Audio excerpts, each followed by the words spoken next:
ನಮ್ಮ ಕರ್ತನಾದ ಯೇಸು ಕ್ರಿಸ್ತನಲ್ಲಿ ಪ್ರಿಯರಾದ ದೇವಜನರೇ, ನಮ್ಮ ಕರ್ತನಾದ ಯೇಸು ಕ್ರಿಸ್ತನ ಅತ್ಯಧಿಕವಾದ ಕೃಪೆಯು ಸಮಾಧಾನವು ತಮಗೂ ತಮ್ಮ ಕುಟುಂಬದ ಪ್ರಿಯರೆಲ್ಲರಿಗೂ ಹೇರಳವಾಗಿ ಅನುಗ್ರಹಿಸೋಣವಾಗಲಿ. ಒದಗಿಸುವ ದೇವರ ಕುರಿತಾಗಿ ನಾವು ಧ್ಯಾನಿಸುತ್ತಿರುವಲ್ಲಿ ಹೃದಯಂಗಮ ಮಾತು ಎನ್ನುವಂಥ ಈ ವಾಕ್ಯ ಧ್ಯಾನದ ಈ ಸರಣಿಯಲ್ಲಿ ನಾವು ಇದನ್ನ ಧ್ಯಾನಿಸುವಂಥ ದೇವರ ವಾಕ್ಯದ ಭಾಗ ಗಲಾತ್ಯದವರಿಗೆ ಬರೆದ ಪತ್ರಿಕೆ 3ನೇ ಅಧ್ಯಾಯ 13 ಮತ್ತು 14ನೇ ವಚನ. ಗಲಾತ್ಯದವರಿಗೆ ಬರೆದ ಪತ್ರಿಕೆ 3ನೇ ಅಧ್ಯಾಯ 13 ಮತ್ತು 14ನೇ ವಚನ. ಅಬ್ರಹಾಮನಿಗೆ ಉಂಟಾದ ಆಶೀರ್ವಾದವು ಕ್ರಿಸ್ತ ಯೇಸುವಿನಲ್ಲಿ ಅನ್ಯ ಜನರಿಗೆ ಉಂಟಾಗುವಂತೆಯೂ, ದೇವರು ವಾಗ್ದಾನ ಮಾಡಿದ ಆತ್ಮನು ನಮಗೆ ನಂಬಿಕೆ ಮೂಲಕ ದೊರಕುವಂತೆಯೂ, ಕ್ರಿಸ್ತನು ನಮ್ಮ ನಿಮಿತ್ತ ಶಾಪವಾಗಿ ಧರ್ಮಶಾಸ್ತ್ರದಲ್ಲಿ ಹೇಳಿರುವ ಶಾಪದೊಳಗಿಂದ ನಮ್ಮನ್ನು ಬಿಡಿಸಿದನು. ಮರಕ್ಕೆ ತೂಗು ಹಾಕಲ್ಪಟ್ಟ ಪ್ರತಿಯೊಬ್ಬನು ಶಾಪಗ್ರಸ್ತನು ಎಂದು ಶಾಸ್ತ್ರದಲ್ಲಿ ಬರೆದದೇ ಅಲ್ಲ. ಈ ವಾಕ್ಯವನ್ನು ಗ್ರಹಿಸುವುದಕ್ಕೆ ದೇವರ ಆತ್ಮನು ನಮ್ಮನ್ನ ವಿಶೇಷವಾಗಿ ಬಲಪಡಿಸಿ ತಾನೇ ನಮಗೆ ಬೋಧಿಸಲಿ. ಆತ ನಮಗೆ ತನ್ನ ಜ್ಞಾನವುಳ್ಳ ಆತ್ಮವನ್ನ ಅನುಗ್ರಹಿಸಿ ನಮ್ಮ ಮನೋನೇತ್ರಗಳನ್ನ ಬೆಳಗಿಸಲಿ. ದೇವರ ಕುರಿತು ನಾವು ಹೆಚ್ಚೆಚ್ಚಾಗಿ ತಿಳ್ಕೊಳ್ಳುವುದಕ್ಕೆ ಆತ ನಮ್ಮನ್ನ ಬಲಪಡಿಸಲಿ. ಆತನ ಕುರಿತಾಗಿ ನಾವು ಅರಿತು ದೇವರಿಗೆ ಫಲ ಕೊಡುವವರಾಗುವಂತೆ ಕರ್ತನವನ್ನ ಬಲಪಡಿಸಲಿ. ಒದಗಿಸುವ ದೇವರು, ಒದಗಿಸುವ ಆತನು ಯೆಹೋವ ಈರೆ. ಆತನು ಈ ವಾಕ್ಯ ಭಾಗದಲ್ಲಿ ನಮಗೆ ಏನು ಮಾಡಿದ್ದಾನೆ ಎನ್ನುವಂತ ವಿಷಯವನ್ನು ನಾವು ಈಗ ಪ್ರಸ್ತಾಪಿಸಲಿಕ್ಕಿದ್ದೇವೆ. ಈ ಗಲಾತ್ಯ 3ನೇ ಅಧ್ಯಾಯದ 13-14ನೇ ವಚನವನ್ನ ನಾವು ಇನ್ನು ಬೇರೆ ತಿಂಗಳುಗಳಲ್ಲಿ ಯೇಸು ಕ್ರಿಸ್ತನ ಶಿಲುಬೆಯ ಧ್ಯಾನದಲ್ಲಿಯೂ ಮತ್ತು ಪವಿತ್ರಾತ್ಮನ ವಾಗ್ದಾನದ ಭಾಗದಲ್ಲಿಯೂ ನಾವು ಇದೇ ವಾಕ್ಯವನ್ನ ಮತ್ತೆ ಮತ್ತೆ ಧ್ಯಾನಿಸಲಿಕ್ಕಿದ್ದೇವೆ. ಕ್ಷಮಿಸಿ. ಇಲ್ಲಿ ದೇವರು ನಮ್ಮ ಜೀವಿತದಲ್ಲಿ 2 ಸಂಗತಿಗಳು ಇರಲೇಬೇಕೆಂಬುದಾಗಿ ದೇವರು ತೀರ್ಮಾನಿಸಿದ್ದ. ಆ 2 ನಿರ್ದಿಷ್ಟವಾದ ಸಂಗತಿಗಳು ಪ್ರತಿಯೊಬ್ಬ ಮನುಷ್ಯನಲ್ಲಿ ಇರಬೇಕೆಂಬುದಾಗಿ ದೇವರು ಇಷ್ಟಪಡುವಂತ, ದೇವರು ಚಿತ್ತೈಸಿರುವಂತಹ 2 ಸಂಗತಿಗಳು. ಮೊದಲನೇದಾಗಿ ಅಬ್ರಹಾಮನ ಆಶೀರ್ವಾದ, ನಂತರದಲ್ಲಿ ದೇವರು ವಾಗ್ದಾನ ಮಾಡಿದ ಆತ್ಮ ಅಂದ್ರೆ ಪವಿತ್ರ ಆತ್ಮ. 2 ಸಂಗತಿಗಳು ಪ್ರತಿಯೊಬ್ಬನ ಮನುಷ್ಯನಲ್ಲಿ ಇರಬೇಕೆಂಬುದು ದೇವರ ಇಷ್ಟ. ಇಲ್ಲಿ ನಾವು ಪವಿತ್ರಾತ್ಮನ ಕುರಿತಾಗಿ ಯೋಚಿಸುವುದಾದರೆ, ದೇವರು ಪ್ರತಿಯೊಂದು ಸೃಷ್ಟಿಯನ್ನ ತನ್ನ ಬಾಯಿಯ ಮಾತಿನಿಂದಲೇ ಉಂಟು ಮಾಡದೆಂಬುದಾಗಿ ನಾವು ಓದ್ತೇವೆ. ಆದ್ರೆ ಮನುಷ್ಯನನ್ನ ನಿರ್ಮಿಸುವಾಗ ದೇವರು ತಾನೇ ನೆಲದ ಮಣ್ಣಿನಿಂದ ತನ್ನ ಕೈಯಾರೆ ಮನುಷ್ಯನನ್ನ ರೂಪಿಸಿ ಆತನ ಮೂಗಿನೊಳಗೆ ಆತನು ಜೀವಶ್ವಾಸವನ್ನ ಊದ್ತಾನೆ.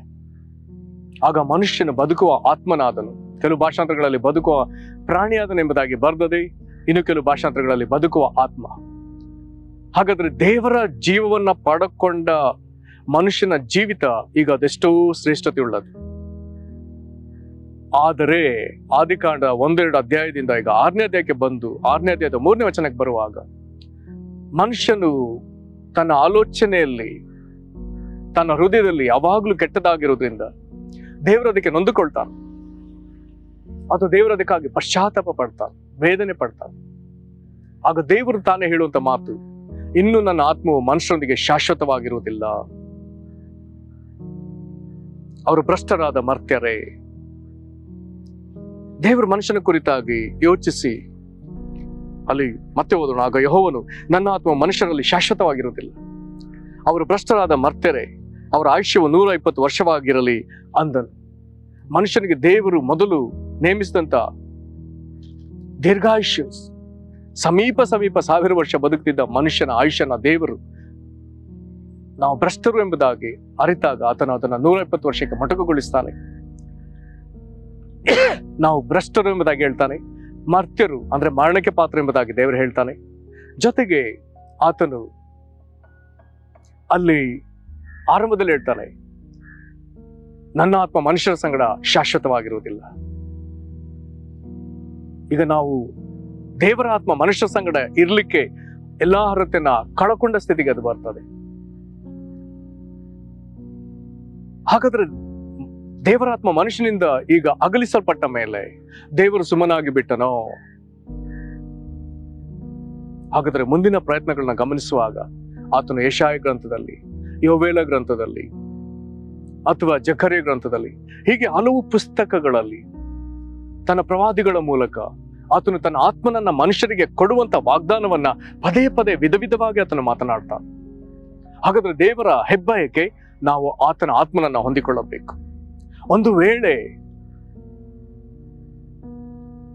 ಯಾರಾದ್ರೂ ಪ್ರಶ್ನೆ ಮಾಡಿದ್ರೆ, ದೇವರು ತನ್ನ ಮಗನಾದ ಯೇಸು ಕ್ರಿಸ್ತನನ್ನ ಯಾಕೆ ನಮಗೆ ರಕ್ಷಕನಾಗಿ ಕಳಿಸಿಕೊಟ್ಟ, ಯಾಕೆ ಯೇಸು ಕ್ರಿಸ್ತನ ರಕ್ಷಣಾ ಕಾರ್ಯವನ್ನ ಕಲ್ವಾರಿ ಶಿಲುಬೆಯಲ್ಲಿ ಆತನು ಪೂರೈಸಿದ, ಅಥವಾ ಯೇಸು ಯಾಕೆ ಎಷ್ಟು ಮನುಷ್ಯರಿಗಾಗಿ ಬಾಧೆ ಪಡಬೇಕಾಗಿತ್ತು, ಯೇಸು ಯಾಕೆ ಸತ್ತು ಜೀವಿತನಾಗಿ ಎದ್ದು ಬರಬೇಕಾಗಿತ್ತು, ಯೇಸು ಕ್ರಿಸ್ತನಲ್ಲಿ ನಾವು ಯಾಕೆ ನಂಬಿಕೆ ಇಡಬೇಕು, ಹೀಗೆ ಎಲ್ಲ ಪ್ರಶ್ನೆಗಳನ್ನ ಕೇಳಿದ್ರೆ ಅದಕ್ಕೆ ಒಂದು ಬಹಳ ಸಮಂಜಸವಾದ, ಬಹಳ ಸ್ಪಷ್ಟವಾದ, ಬಹಳ ನಿಖರವಾದ ಉತ್ತರ, ಆತನು ನಂಬಿದವರು ಕೂಡಲೇ ದೇವರ ಪವಿತ್ರಾತ್ಮನ ಹೊಂದಿಕೊಳ್ಳಬೇಕೆನ್ನುವಂತ ಉದ್ದೇಶದಿಂದಲೇ ದೇವರು ಯೇಸು ಕ್ರಿಸ್ತನನ್ನು ನಮಗೆ ಕೊಟ್ಟ.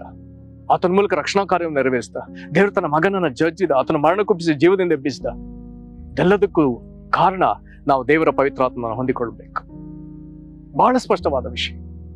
ಹಾಗಾದ್ರೆ ಮನುಷ್ಯನು ದೇವರ ಪವಿತ್ರಾತ್ಮನನ್ನ ಕಳಕೊಂಡ ಮೇಲೆ ದೇವರು ಸುಮ್ಮನಿರದೆ ಅದಕ್ಕೆ ಕಾಲಾನುಕಾಲದಿಂದ ಅನೇಕ ತಕ್ಕ ಪ್ರಯತ್ನಗಳನ್ನ ಮಾಡಿ ಕಾಲ ಪರಿಪೂರ್ಣವಾದಾಗ ತನ್ನ ಮಗನನ್ನ ಅಂದ್ರೆ ಕ್ರಿಸ್ತನನ್ನ ಕಳುಹಿಸಿ ಆತನ ಮುಖಾಂತರ ಈಗ ನಮಗೆ ಪವಿತ್ರಾತ್ಮನ ಒದಗಿಸುವ ಒಂದು ಏರ್ಪಾಡು ಮಾಡ್ತಾನೆ. ಬಹಳ ಆಶ್ಚರ್ಯ. ಇದಕ್ಕೆ ಆದ ದೊಡ್ಡ ಏರ್ಪಾಡು ಯೇಸು ಕ್ರಿಸ್ತನ ಕಲ್ವಾರಿ ಶಿಲುಬೆಯಲ್ಲಿ. ಇದರ ಜೊತೆ ಮನುಷ್ಯನಿಗೆ ಇರಲೇಬೇಕೆನ್ನುವಂತ ಮತ್ತೊಂದು ಸಂಗತಿಯನ್ನ ದೇವರು ಅಪೇಕ್ಷಿಸಿದ್ದು, ಗುರುತಿಸಿದ್ದು, ಮನುಷ್ಯನಲ್ಲಿ ಇಲ್ಲವಲ್ಲ ಎಂಬುದಾಗಿ ದೇವರು ವೇದನೆ ಪಟ್ಟದ್ದು ಆಶೀರ್ವಾದ. ದೇವರು ಅವನನ್ನ ಮನುಷ್ಯನ ಉಂಟು ಮಾಡಿದ ಕೂಡ ಆಶೀರ್ವದಿಸ್ತಾ ಎಂಬುದಾಗಿ ಓದ್ತೇವಲ್ಲ 1ನೇ ಅಧ್ಯಾಯದಲ್ಲಿ ಆದಿಕಾಂಡ. ಆದ್ರೆ 3ನೇ ಅಧ್ಯಾಯಕ್ಕೆ ಬರುವಾಗ ಮನುಷ್ಯನ ಶಪಿಸಲ್ಪಟ್ಟ, ಸ್ತ್ರೀ ಶಪಿಸಲ್ಪಟ್ಲು. ಮನುಷ್ಯನನ್ನ ಶಪಿಸುವಾಗ ಅವನಿಂದ ಭೂಮಿ ಶಪಿಸಲ್ಪಟ್ಟ ಎಂಬುದಾಗಿ ಬರ್ತದೆ. ಎದ್ದಕ್ಕಿದ್ದ ಹಾಗೆ ಆಶೀರ್ವಾದ ಭರಿತವಾದ ಈ ಜಗತ್ತು ಈಗ ಶಾಪಕ್ಕೆ ಒಳಪಟ್ಟ ಜಗತ್ತಾಗಿ ಮಾರ್ಪಡ್ತು. ಇದು ದೇವರಿಗೆ ವೇದನೆ.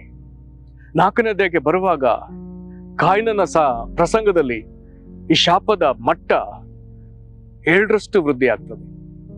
ಅದೇ 4ನೇ ಅಧ್ಯಾಯದಲ್ಲಿ ಲೆಮಕನ ಪ್ರಸಂಗದಲ್ಲಿ ಈ ಶಾಪದ ಮಟ್ಟ 70ರಷ್ಟು ವೃದ್ಧಿ ಆಗ್ತದೆ. ಇದೆಲ್ಲವೂ ದೇವರಿಗೆ ಬಹಳ ವೇದನೆ, ವಿಪರೀತ ವೇದನೆ. ಶಪಿಸಲ್ಪಟ್ಟ ಈ ಸಂಗತಿಯನ್ನ ದೇವರು ಜಲಪ್ರಳಯದ ಮೂಲಕ ಅಳಿಸ್ತಾನೆ. 6ನೇ ಅಧ್ಯಾಯದಿಂದ 9ನೇ ಅಧ್ಯಾಯದವರೆಗೂ ದೇವರು ಇದನ್ನ ಅಳಿಸ್ತಾನೆ. ಮುಖ್ಯವಾಗಿ 6, 7, 8 ಅಧ್ಯಾಯಗಳಲ್ಲಿ ತಿರುಗಿ ಒಂದು ನೂತನ ಆಶೀರ್ವಾದ ಕಾಣುವಂತ ನಿರೀಕ್ಷೆಯಲ್ಲಿ ದೇವರು ಇದ್ದವನಾಗಿ 11ರ ಮಧ್ಯಭಾಗದಿಂದ, ವಿಶೇಷವಾಗಿ 12ನೇ ಅಧ್ಯಾಯದಿಂದ ಆತನು ಅಬ್ರಾಹ್ಮನೆಂಬ ಒಬ್ಬ ಮೂಲಪಿತೃವನ್ನ, ಒಬ್ಬ ಮನುಷ್ಯನನ್ನ ನೇಮಿಸಿ ಅವನ ಮೂಲಪಿತೃವಾಗಿ ದೇವರವನನ್ನು ನೇಮಿಸಿ ಅವನ ಮುಖಾಂತರ ಭೂಮಿಯ ಎಲ್ಲಾ ಜನಾಂಗಗಳಿಗೆ ಆಶೀರ್ವಾದವಾಗಬೇಕು. ಈ ವಾಕ್ಯಗಳನ್ನ ಓದುವಾಗ ನಮ್ಗೆ ಅರ್ಥವಾಗ್ತದೆ. ಆದಿಕಾಂಡ 12:3 ಯಾರಾದ್ರೂ ದೇವರನ್ನ ಪಕ್ಷಪಾತಿ ಎಂಬುದಾಗಿ ಭಾವಿಸೋರಿದ್ರೆ ಈ ವಾಕ್ಯಗಳಲ್ಲಿ ನಮ್ಗೆ ಸ್ಪಷ್ಟ ಉದಾಹರಣೆ ಸಿಗ್ತದೆ. ದೇವರು ಪಕ್ಷಪಾತಿ ಅಲ್ಲ. ಎಲ್ಲಾ ಜನಾಂಗಗಳಿಗೆ ಆಶೀರ್ವಾದವಾಗಬೇಕೆನ್ನುವುದಕ್ಕಾಗಿ ದೇವರು ಒಬ್ಬ ಮನುಷ್ಯನನ್ನು ಆರಿಸಿಕೊಂಡ.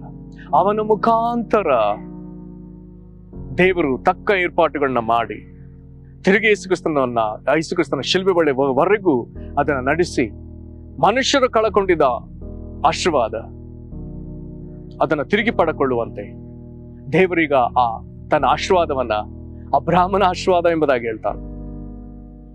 ಹಾಗಾಗಿ ಇಲ್ಲಿ ನಾವು ಓದ್ತೇವೆ ಅಬ್ರಾಹ್ಮನಿಗುಂಟಾದ ಆಶೀರ್ವಾದ. ಇದನ್ನು ಯೇಸುಕ್ರಿಸ್ತನು ಸಹ ಉಲ್ಲೇಖಿಸ್ತಾನೆ. ಲೂಕ 19ನೇ ಅಧ್ಯಾಯದಲ್ಲಿ ಜಕ್ಕಾನ ಪ್ರಸಂಗದಲ್ಲಿ ಯೇಸು ಎರಿಕೋವಿನ ಮಾರ್ಗದಲ್ಲಿ ಹೋಗುವಾಗ ಐಶ್ವರ್ಯವಂತನು ಕೊಳ್ಳನು ಆಗಿದ್ದ ಆ ಧನಿಕನು ಸುಂಕ ವಸೂಲಿಗಾರನಾದ ಜಕ್ಕಾಯ, ಆತನು ಯೇಸುವನ್ನು ನೋಡ್ಲಿಕ್ಕೆ ಬಯಸಿದಾಗ ಯೇಸು ಅವನ ಏರಿದ ಮರದ ಬಳಿಗೆ ಹೋಗಿ ಜಕ್ಕಾಯನ ತಟ್ಟನೆ ಹಿಡಿದು ನಾನು ನಿನ್ನ ಮನೆಗೆ ಬರ್ತೇನೆ ಎಂಬುದಾಗಿ ತಾನೇ ಆತನಿಗೆ ಆಶ್ವಾಸನೆ ಕೊಡುವಾಗ ಜಕ್ಕಾಯನು ಮಹಾ ಸಂತೋಷದಿಂದ ಆತನನ್ನ ತನ್ನ ಮನೆಗೆ ಸೇರಿಸಿಕೊಳ್ಳುವುದಕ್ಕಾಗಿ ಆತನು ಹೋಗುವಾಗ ರಸ್ತೆಯಲ್ಲಿಯೋ ಮನೆಯಲ್ಲಿಯೋ ಗೊತ್ತಿಲ್ಲ, ಜಕ್ಕಾಯನೊಳಗೆ ಒಂದು ಮಾರ್ಪಾಟಾಗ್ತದೆ. ಆತನು ಯೇಸುಕ್ರಿಸ್ತನ ಕಡೆಗೆ ತಿರುಗಿ ಹೇಳ್ತಾನೆ, ನನ್ನ ಆಸ್ತಿಯಲ್ಲಿ ಅರ್ಧ ಕೊಟ್ಬಿಡ್ತಾನೆ.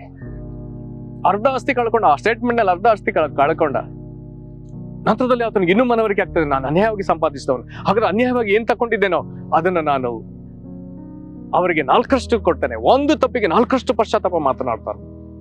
ಒಂದು ಹೃದಯದಲ್ಲಿ ಒಂದು ತಪ್ಪಿಗೆ 4ರಷ್ಟು ಪಶ್ಚಾತ್ತಾಪ. ಕಾರ್ಯರೂಪದಲ್ಲಿ 1ಕ್ಕೆ 4ರಷ್ಟು ಹಿಂದಿರುಗಿಸ್ತಿದ್ದಾನೆ. ಒಂದು ಚಿನ್ನದ ಸರವನ್ನು ಆತನು ಅನ್ಯಾಯವಾಗಿ ಸಂಪಾದಿಸಿದ್ರೆ 4 ಚಿನ್ನದ ಸರ.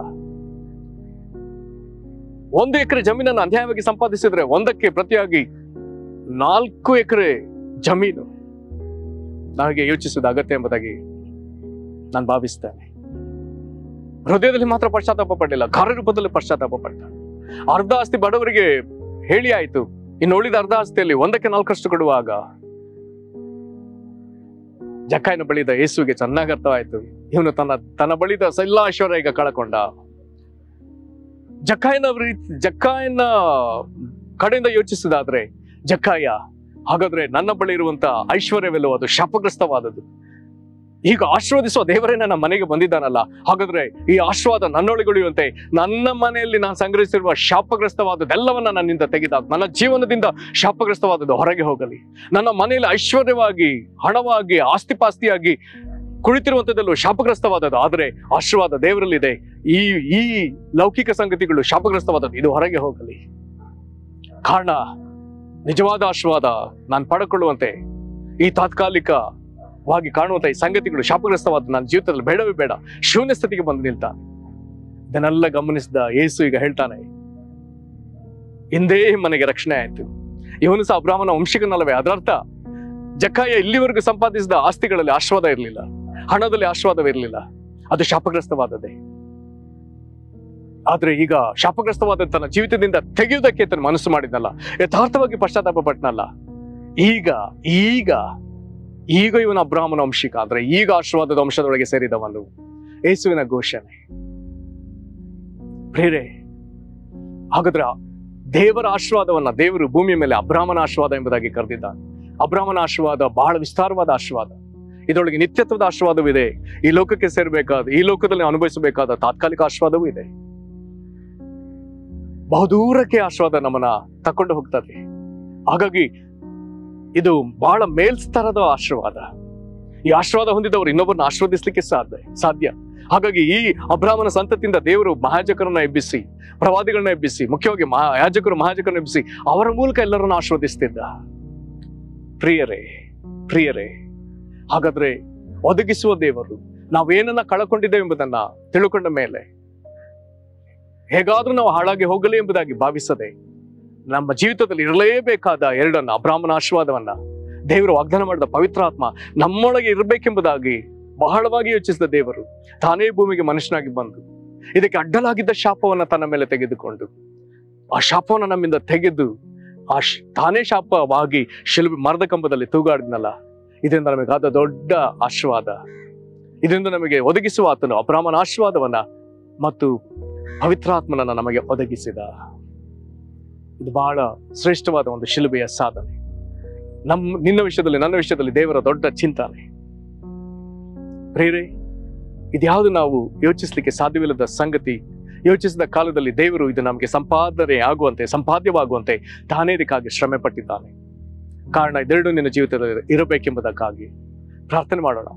ಮಹಾಮಹಿಮೆಯುಳ್ಳ ಪರಲೋಕ ತಂದೆ, ಕರ್ತನೆ, ಒದಗಿಸುವ ದೇವರೇ, ಅಬ್ರಾಹ್ಮನ ಆಶೀರ್ವಾದ ನಮ್ಮ ಜೀವಿತದಲ್ಲಿ ಇರಬೇಕು. ನೀನು ವಾಗ್ದಾನ ಮಾಡಿದ ಪವಿತ್ರಾತ್ಮ ನಮ್ಮ ಜೀವಿತದಲ್ಲಿ ಇರಬೇಕು. ಇದೆರಡು ಇರಲೇಬೇಕೆನ್ನುವುದಕ್ಕಾಗಿ ನೀನು ನಮಗಾಗಿ ಶ್ರಮ ವಹಿಸಿ ಎರಡು ಸಂಗತಿಗಳು ಇರದ ಹಾಗಿದ್ದ ಶಾಪವನ್ನ ನೀನು ತೆಗೆದು ಹಾಕಿ, ಕರ್ತನೆ, ಈಗ ನೀನು ನಮಗೆ ಎರಡೂ ಸಂಗತಿಗಳು ನಮ್ಮಲ್ಲಿ ಇರುವಂತೆ ನಮಗಾಗಿ ನೀನು ಶಾಪವಾಗಿ ಕಲ್ವಾರಿ ಶಿಲುಬೆಯಲ್ಲಿ ಮರದ ಕಂಬದಲ್ಲಿ ತೂಗಾಕಲ್ಪಟ್ಟದಕ್ಕಾಗಿ ಸ್ತೋತ್ರ. ನೀನು ಹೀಗೆ ಬಾಧಪಟ್ಟದ್ರಿಂದ ಈಗ ಎರಡೂ ಸಂಗತಿಗಳು ನಮ್ಮ ಜೀವಿತದಲ್ಲಿ ಬಂದದಕ್ಕಾಗಿ ಸ್ತೋತ್ರ. ಕರ್ತನೆ, ಇದನ್ನು ನಾವು ಯಥೇಚ್ಛವಾಗಿ ಅನುಭವಿಸುವಂತೆ ನೀನೀಗ ನಮ್ಮನ್ನು ಆಶೀರ್ವದಿಸು. ಇದನ್ನು ನಮ್ಮ ಜೀವಿತದಲ್ಲಿ ಕರ್ತನೆ ದೊಡ್ಡದಾಗಿ ಕಂಡು ಬರಲಿ. ಎಲ್ಲರೂ ನಮ್ಮ ಗ್ರಹಿಕೆಗೂ ಇತರ ಗ್ರಹಿಕೆಗೂ ಬರುವಷ್ಟು ನೀನು ನಮ್ಮನ್ನ ಈಗ ಕರ್ತನೆ ಈ ಎರಡು ಶ್ರೇಷ್ಠ ಸಂಗತಿಗಳಿಂದ ನಮ್ಮನ್ನು ತುಂಬಿಸಪ್ಪ. ನಿನಗೆ ಮಹಿಮೆ ಆಗಲಿ ಕರ್ತನೇ, ನಿನಗೆ ಮಹಿಮೆ ಆಗಲಿ. ನಮ್ಮನ್ನು ನಿನ್ನ ಕರಗಳಿಗೆ ಒಪ್ಪಿಸಿಕೊಟ್ಟು ನೀನೇ ಮಹಿಮೆ ಹೊಂದೆಂಬುದಾಗಿ ಕರ್ತನಾದ ಯೇಸು ಕ್ರಿಸ್ತನ ಹೆಸರಲ್ಲಿ ಬೇಡಿದ್ದೇವೆ ನಮ್ಮ ತಂದೆಯೇ, ಆಮೇನ್. ಕರ್ತನ ನಿಮ್ಮೊಂದಿಗಿರಲಿ. ವಂದನೆಗಳು.